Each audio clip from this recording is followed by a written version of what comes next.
Olá a todos e em primeiro lugar peço-vos desculpa por ter estado um bocadinho ausente deste meu cantinho nos últimos tempos. Não tem sido fácil combater a preguicite e a podriqueira, não tem sido fácil sair de outras coisas que chamam mais por mim, como por exemplo o sofá para ler e o sofá para ver um bocadinho de televisão e tudo o resto que a vida me obriga a fazer e que me deixa com pouco tempo para o prazer e a diversão. E assim sendo, depois deste pedido de desculpa, quero ver se hoje consigo pelo menos gravar um vídeo para mostrar-vos aquilo que eu tenho andado a ler, não é? Sobretudo aquilo que eu li durante o mês de outubro, porque das minhas leituras de outubro ainda não falei nadinha, não é? Estou a dever-vos isso e é isso que eu quero fazer neste vídeo. Quero falar-vos, em primeiro lugar, da obra com que eu arranquei o meu outubro hispano-americano. Sabem que os meus outubros, desde o ano passado, estão muito associados às leituras e à literatura latino-americana. É isso que eu quero mostrar-vos aqui. Quero mostrar-vos a minha primeira obra, a minha primeira leitura, ou melhor, a minha primeira releitura de literatura hispano-americana, que foi nada mais, nada menos que A Casa dos Espíritos de Isabel Allende.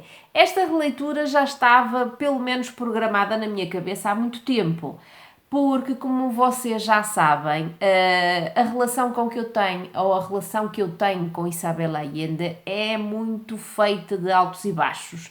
Há coisas que eu amo em Isabel Allende enquanto escritora e há outras coisas, sobretudo aquilo que ela tem escrito ultimamente, que não me tem conquistado.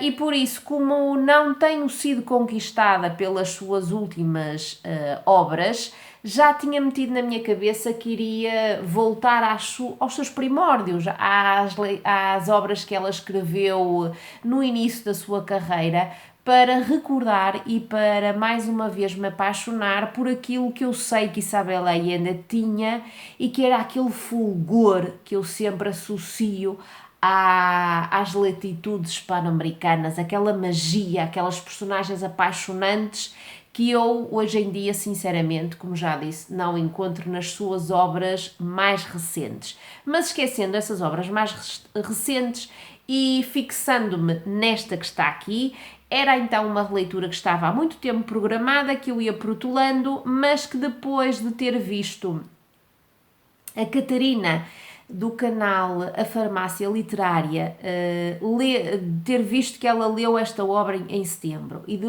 ter ouvido tudo aquilo que ela disse sobre a obra, eu disse: deste outubro não passa, vou voltar a Isabel Allende e vou voltar à Casa dos Espíritos.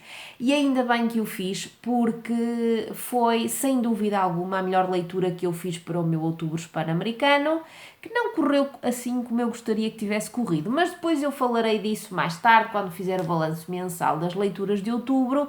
Mas sim, esta foi, sem dúvida alguma, a melhor leitura que eu fiz da literatura hispano-americana agora em outubro. E foi porquê?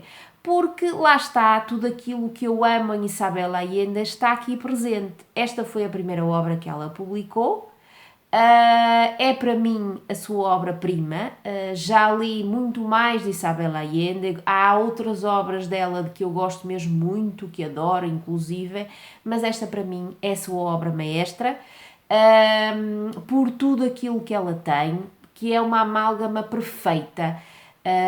E que é uma amálgama, lá está, que para mim representa na perfeição a literatura hispano-americana, a literatura sul-americana, se vocês quiserem, porque eu tenho aqui de tudo.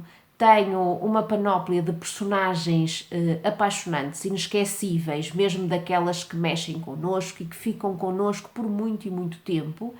Tem uma contextualização histórica, uma contextualização social, uma contextualização política que me fez mais uma vez regressar ao Chile do século XX e mostrar-me todo um rol de acontecimentos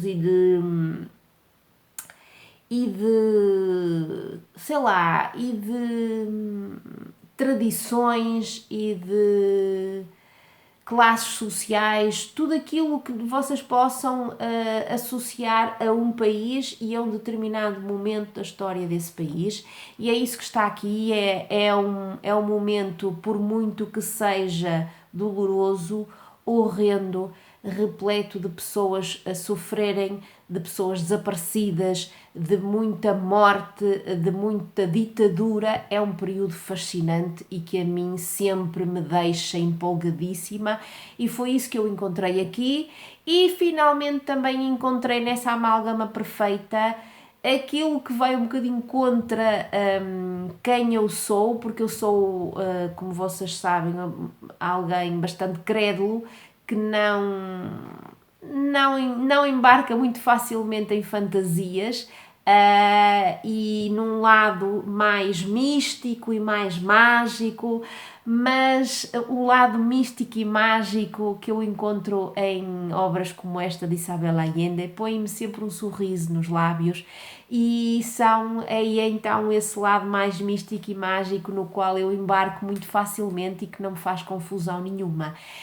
São estas três coisas que estão aqui muitíssimo bem retratadas, muitíssimo bem interligadas. Há uma simbiose perfeita entre todos estes aspectos que eu mencionei. Para além de um quarto, se vocês quiserem, é que há aqui um sentimento e uma sensação de matriarcado que nos envolve e que eu acho que lá está, abraça tudo isto muito bem, todas essas temáticas que eu mencionei, e esta quarta temática que eu junto a essas três fazem com que esta obra seja uma delícia de se ler. Há tudo aqui, como eu já disse, tudo. Há personagens inesquecíveis, e eu posso falar sobretudo daquelas que para mim me deixam mais felizes e que ficam comigo, como a Clara, porque nós temos aqui uma saga familiar, e temos uma saga familiar com elementos de duas famílias, da família Trueba e da família Del Valle, que por um casamento se unem, um casamento que não era aquele que estava inicialmente previsto, mas que por um casamento se unem.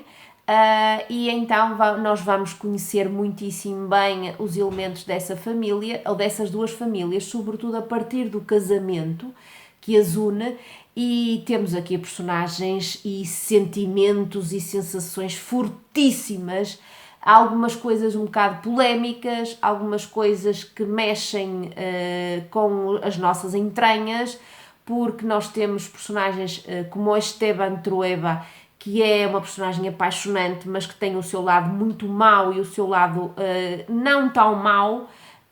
E depois temos personagens femininas inesquecíveis, como a Clara, que eu acho que já mencionei, que para mim é a minha personagem feminina e a minha personagem preferida de toda esta obra. A Clara Vidente, a Clara Clarividente, que tem tanta coisa que eu poderia estar aqui a dizer sobre ela. E depois a sua filha Blanca, e sobretudo a sua neta Alba, que é uma mulher desinibida, uma mulher combativa, uma mulher forte, uma mulher apaixonante, e que é uma mulher do seu tempo, uma mulher que vive a sua juventude e a sua fase adulta numa ditadura como foi a ditadura de Pinochet. Nós temos aqui tudo isso, estas personagens femininas são maravilhosas, todas elas da sua maneira em particular, e depois temos alguns homens, sim, que eu também não posso deixar de destacar, como o Esteban Trueba, como eu já destaquei, que muita gente considera o protagonista desta obra. Sim, poderemos pensar que sim, porque são...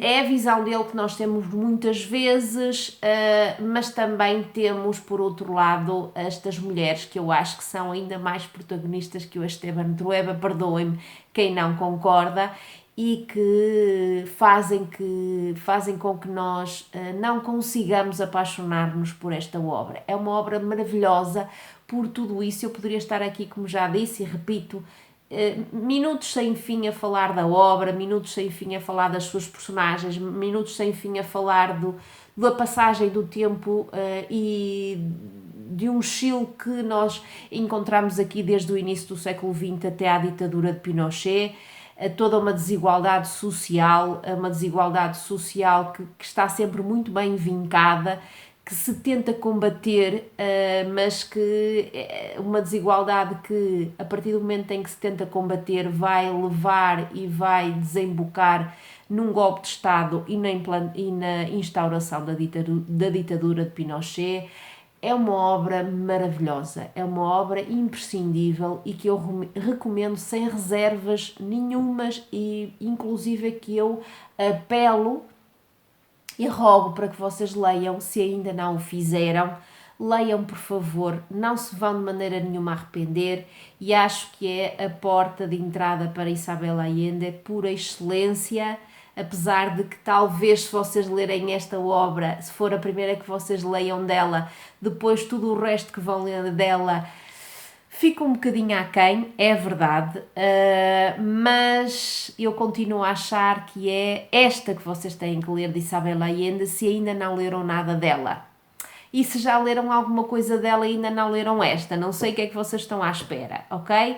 É um 10 em 10, sem dúvida alguma, e ainda bem que passados mais de 20 anos eu voltei a esta obra, e agora quero ver se nos próximos outubros continuo a ler Isabel Allende. Vou continuar a ler aquilo que compõe basicamente uma trilogia com esta obra, que é A Filha da Fortuna e Retrato a Sépia.